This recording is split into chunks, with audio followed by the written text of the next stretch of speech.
Aaron, you want to get started? Yeah, how, just in general, how have guys taken to what you've started in training camp, and do you see progression from what they learned in spring to applying it now? I do. I really do. I'm really pleased with where we're at. You know, the thing that you look at when you're new is what was the retention rate, you know, from the spring going into the fall. And again, I've said it before, I thought that, you know, the work that they put in over the summer on their own is huge. It was evident that they really put the work in. And so when we came back in fall camp, I feel like there's a great sense and great knowledge of the carryover from the spring till now.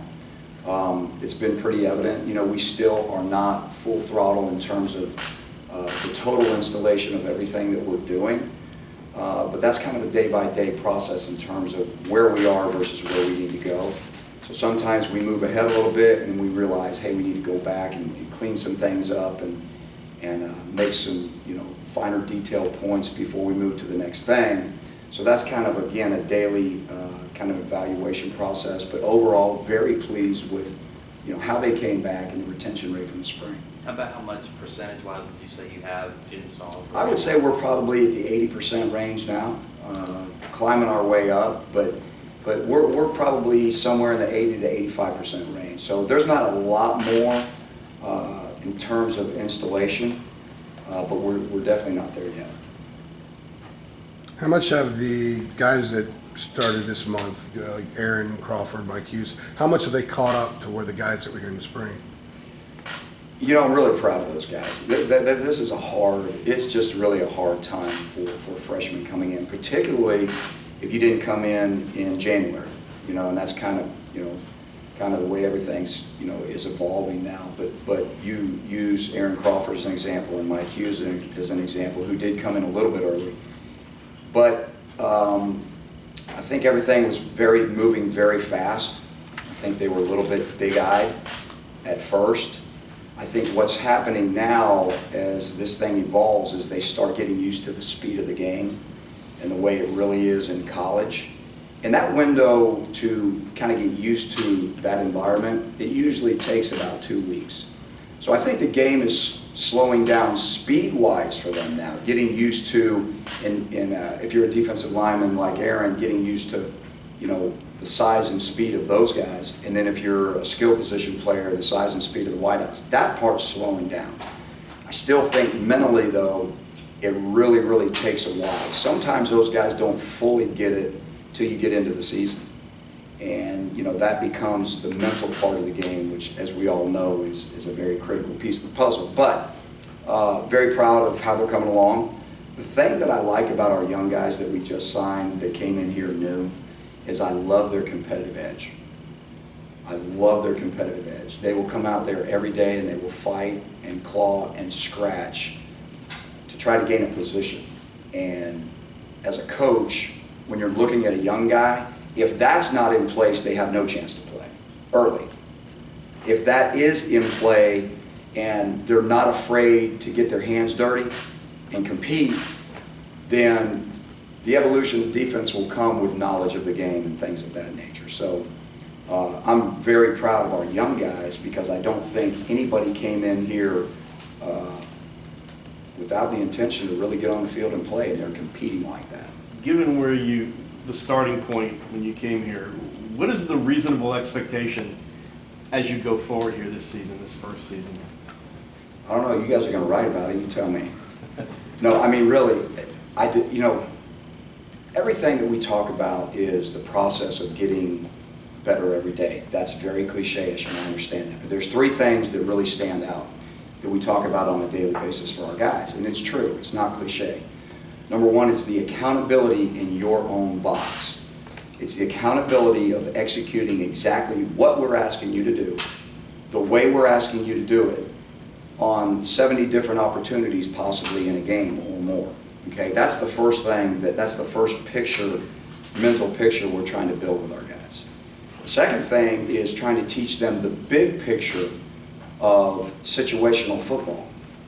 You play differently at the end of the half or at the end of the game based on some circumstances, meaning you're trying to always cheat as a defensive player. We're trying to eliminate possibilities of certain things that can happen so that we can cheat and play the things that we think will happen.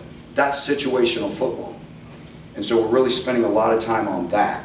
And then the third thing really for us to be able to see some dynamic change is we've got to be just light years above where we were last year in terms of tackling. And we're not there yet. Some days you see it and it's glaring that it looks like we're working in the right direction. Some days we're not. So until the consistency of that happens, we can't totally improve as a defense because the game is still blocking and tackling. It's still blocking and tackling, no matter how you slice it. So, those are the three areas. Do your job, understand the situation, and we got to be able to tackle the football and down the football. It's really that simple, and those three things we spend a lot of time on. And if we'll do those, then I think you'll see a much improved defense. If we don't, or we're 1 for 3 in those categories, right? You won't see a lot of change because you can't be a better football team defensively without accomplishing those three things. Once they get to this level, how much can tackling be improved, or is there such a thing as a guy is either a tackler or he's not? It can be improved tremendously because the part of the accountability puts guys in positions to make tackles. When you see missed tackles many times, a lot of it is related to them being out of position to make it. So as you approach the ball and you do your job and you're where you're supposed to be on the ball, then that exponentially increases your opportunity to bring it down.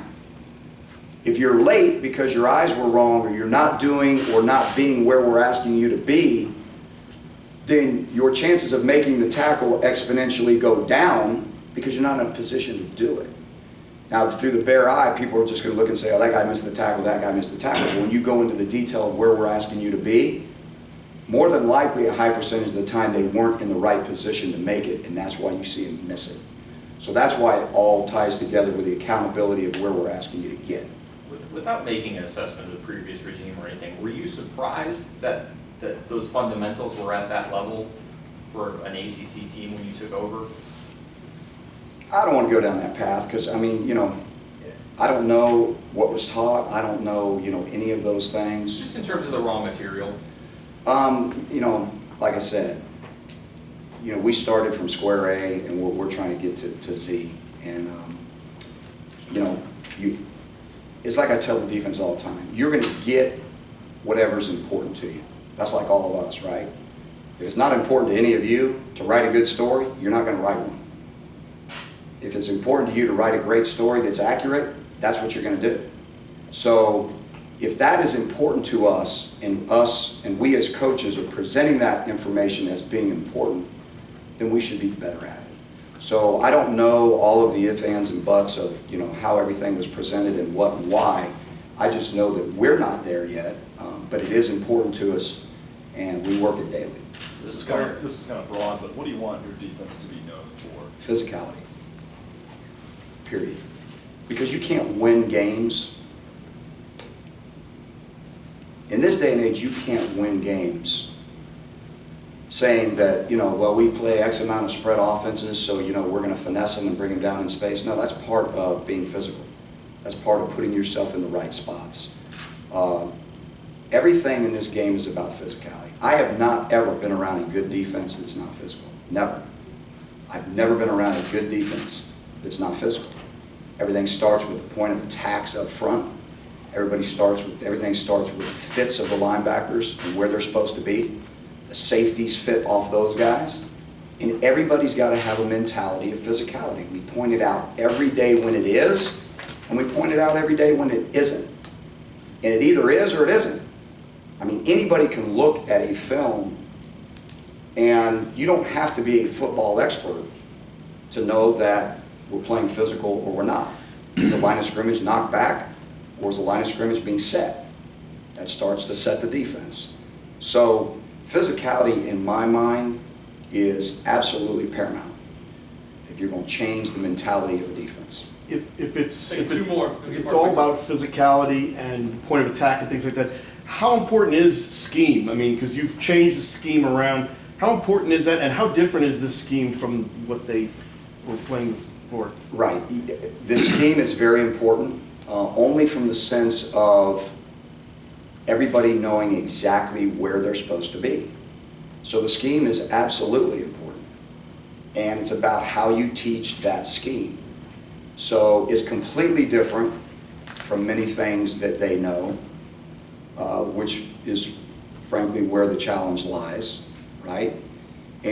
But the schematic part of it is extremely important. Because in today's football, there's so many run-pass conflicts out there, meaning this, when you hear that a linebacker might have to play in this gap, but he's also got this pass responsibility, and a play action of some nature may put him in conflict with which one he has. That's today's football. It's changed. So there's all of those things going on. What is my primary job? What is my secondary job? So the schematic part of it is extremely important. And it's extremely different from much that they've done here in the past. When you step into a situation that's clearly broken, how much of the methodology of coaching them is instilling them the belief that they can actually do this stuff? Well, we've got great kids here, and we always talk about the care factor. And it's real simple. If you care about what you're doing, not when things are going well, everybody cares and they're all happy when things are going well. What we have to do is build a care factor no matter what the circumstances are. We can't play defense based on the circumstances of the game, meaning, boy, we're up and everybody's fired up and everybody's playing well, and then all of a sudden we're down 2 touchdowns or 3 touchdowns, which could be a very much a reality in some games, right, where we got to come back and win it. You're always pressing. You're always mentally right now, always trying to play the same way. And so they're great kids. They care. They want to improve. Nobody liked the results of last year any less than they do. Nobody. No coaches, no media, no fans, nobody. They did not like the results either. So they care enough to try to work every day to change them. So they got to play through the good times and the bad, and it always has to be consistent as we move. And I think that's really the message with them. We're not playing any Dr. Phil games, right? We're just trying to get them to play consistent football and understand that that's how we work our way through adverse situations. All right, thank you, Coach. All right. We'll get Marquise up here. There'll also be some other players out in the recruiting here. The money quote was the last one. I'm not trying to play any Dr. Phil games.